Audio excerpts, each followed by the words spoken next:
Agora são 9h02 em Kiev, na capital da Ucrânia, e os russos estão cada vez mais perto. Será que Kiev conseguiu resistir mais uma noite? É o que a gente vai mostrar ao longo do Hora 1. Por isso, vamos direto a Londres com a nossa correspondente, a Cecília Malan.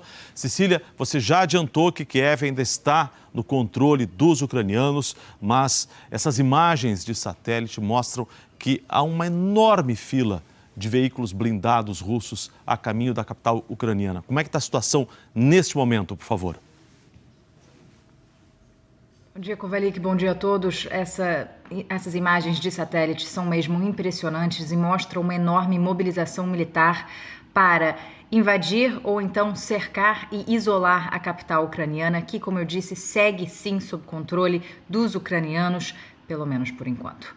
Os bombardeios continuaram durante toda a madrugada nos arredores da capital. Em Kharkiv, a segunda maior cidade da Ucrânia, com 1,5 milhão de habitantes, a cidade vem sendo brutalmente atacada pelos militares russos. Dezenas de moradores ficaram feridos e 11 pessoas morreram. Durante a noite, uma base militar ucraniana foi atacada bem perto de Kiev também. Hoje, sirenes tocam em cidades do centro e do oeste da Ucrânia, alertando para novos ataques aéreos russos. Há informação da morte de mais de 70 militares ucranianos no leste do país por causa de bombardeios russos. O chefe da administração estatal informou que as forças russas estão atacando áreas residenciais de Kharkiv, onde não há posições do exército ucraniano ou infraestrutura militar. Isso vai contra a alegação russa de que não está mirando infraestrutura civil. Grupos de direitos humanos já apontam que a Rússia está usando bombas de fragmentação nos ataques. Esse tipo de munição libera projéteis menores ao explodir, amplificando a área de dano. São extremamente perigosas. Desde 2008, essas bombas tiveram a produção, o uso e o armazenamento proibidos, e o uso pode constituir crime de guerra. Agora vamos ter todos os detalhes do encontro das comitivas russa e ucraniana que tentaram pela primeira vez negociar um cessar-fogo. A reportagem é de Pedro Vedova. A possibilidade de trégua chegou blindada. Os negociadores da Ucrânia foram até a fronteira com Belarus ficar frente a frente com os inimigos. O cartão de visitas do chefe da delegação russa, Vladimir Medinsky, foi uma cutucada, considerando que cada hora do conflito há ucranianos morrendo, melhor arranjar um acordo o mais rápido possível. Mas todos já voltaram às suas capitais para consultas antes de uma segunda rodada de negociações. A Ucrânia avisou que queria um cessar-fogo e a retirada russa. O Kremlin não anunciou sua posição. Quem fala alto por enquanto são os mísseis. O bombardeio foi a 15 quilômetros de Kiev. O governo ucraniano acusou a Rússia de mirar uma barragem. As forças russas também atacaram em Chernihiv, perto da capital. As ucranianas declararam que um dos alvos foi um shopping.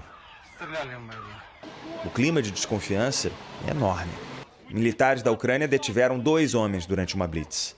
O governo vem alertando para a presença de sabotadores. A capital interrompeu o toque de recolher. As pessoas correram para reabastecer suas casas. A prefeitura alertou aos moradores para mudanças na cidade, como barricadas e armadilhas contra tanques. O governo russo declarou que o toque de recolher prova que os nacionalistas de Kiev usam os moradores como escudos humanos. Agora, a acusação da Ucrânia foi de um bombardeio com munição proibida em Kharkiv, a segunda maior cidade do país. O ataque deixou dezenas de mortos. Os combates estão pesados na cidade no nordeste ucraniano. No sul, uma esperança. Um grupo de militares que teria desafiado um navio de guerra russo está vivo. Os 13 defendiam uma pequena ilha e receberam um ultimato para se render. A resposta, divulgada pelo governo ucraniano, foi: vão para o inferno para baixo. E a tréplica, bombardeio. A informação agora é que a linha de comunicação foi cortada nas explosões. Eles estão bem. As forças russas disseram que assumiram o controle total de cidades do sul e da usina nuclear de Zaporizhia. E a Ucrânia negou. No leste, a Rússia anunciou que varreu mais 23 quilômetros numa ofensiva. Os separatistas pró-Rússia apareceram com blindados em novas cidades na região de Donetsk e também em Luhansk. A Rússia tinha reconhecido a independência dessas duas regiões, mas a bandeira que as tropas levantam é dela. O principal jornal independente russo relatou ameaças do órgão estatal de vigilância de imprensa. O editor-chefe do Novaya Gazeta recebeu exigências de que retirasse os trechos que descrevem a guerra na Ucrânia como guerra. O vencedor do Prêmio Nobel da Paz de 2021 disse que, segundo o governo russo, o termo correto é operação militar. Dmitry Muratov afirmou que outros termos inaceitáveis seriam invasão e agressão. O presidente da Rússia chamou o Ocidente de o império das mentiras. Vladimir Putin prometeu resposta às sanções. O Kremlin avisou que o fornecimento de armas para a União Europeia é perigoso. Hoje mesmo a Holanda mandou armamento à Ucrânia. O governo holandês declarou que a agressão de Putin precisa parar. O presidente da Rússia colocou de prontidão as forças nucleares em resposta ao que ele chamou de hostilidade do Ocidente. O Kremlin deu nome aos bois.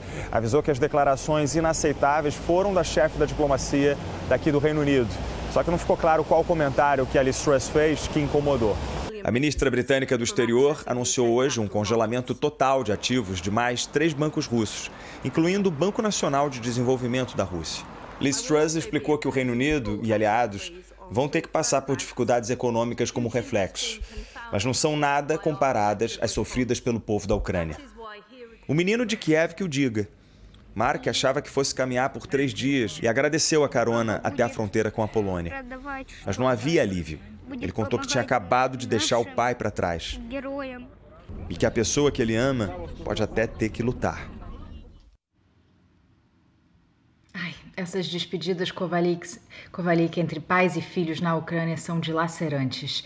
Enquanto isso, acontece uma fuga em massa de ucranianos. Só a Polônia recebeu mais de 350 mil ucranianos vindos em busca de paz, e a ONU calcula que, ao todo, mais de 500 mil de ucranianos deixaram para trás tudo o que conhecem em nome de segurança, em nome da paz. Eu volto já com mais informações dessa guerra de Vladimir Putin.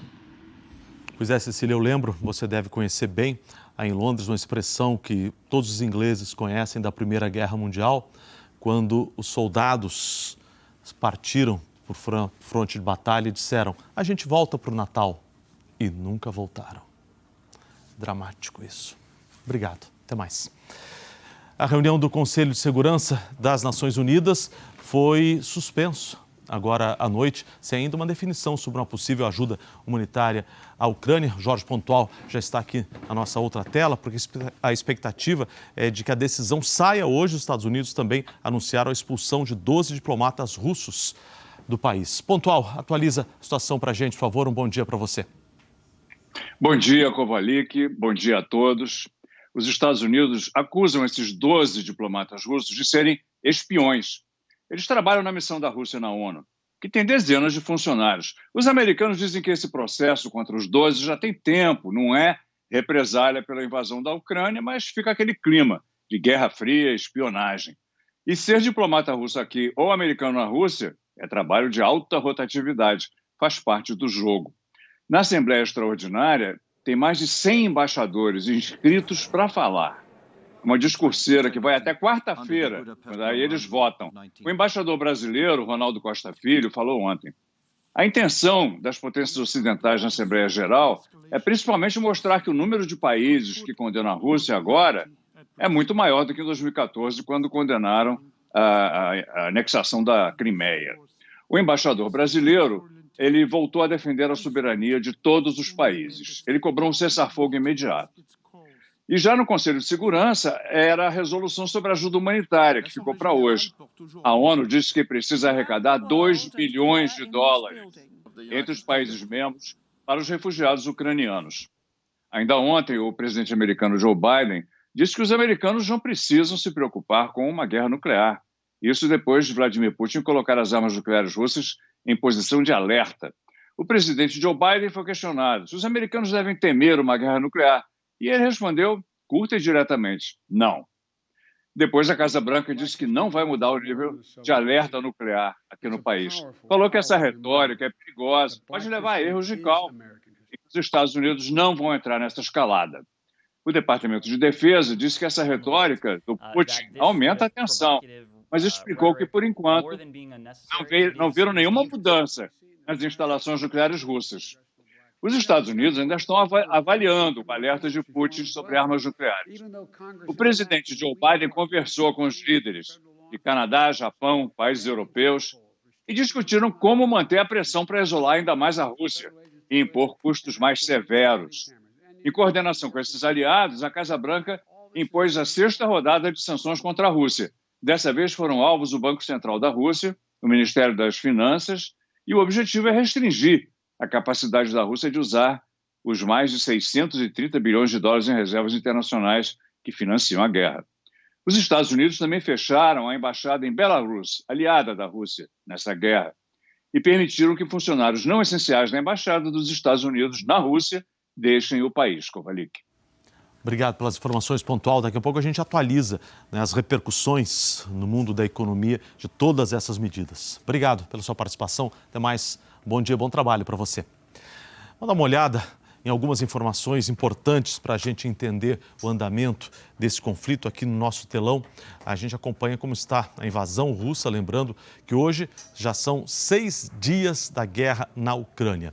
A gente está vendo aí, nessa área em amarelo, a região de Donbass, como se chama, né? Os territórios de Donetsk e Luhansk, reconhecidos como independentes pelo governo russo. Agora, a área ali em vermelho também já é controlado pela Rússia. 2 cidades importantes estão sob domínio dos russos, que são as cidades de Berdyansk, no Mar de Azov, e Enerhodar, também no sul da Ucrânia. Porém, as 2 maiores cidades do país estão resistindo ao cerco russo, como a gente pode ver, que aqui no norte, deixa eu chegar aqui pertinho para mostrar para você, que é Kiev, que é a capital, né, a cidade mais importante da Rússia, mas a gente pode, da Rússia não, da Ucrânia, mas a gente pode ver como as tropas estão ali pertinho, e também Kharkiv, né, que é a segunda maior cidade da Ucrânia, que ainda está ali uma luta feroz. Uma hora os russos dizem que tomaram conta, outra hora os ucranianos dizem que conseguiram reagir e expulsar os russos. Enfim, uma situação terrível, uma batalha feroz pela segunda maior cidade da Ucrânia. A gente vai ver agora imagens de satélite, né, que mostram o avanço das tropas em direção a Kiev. São centenas de tanques e blindados russos que já estão a 30 quilômetros da capital ucraniana. 30 quilômetros. É como se aqui numa cidade, digamos, São Paulo, as tropas estivessem no ABC Paulista ou ali em Osasco, ou seja, está do lado. A estimativa é de que esse comboio tenha cerca de 60 quilômetros de extensão. Impressionante.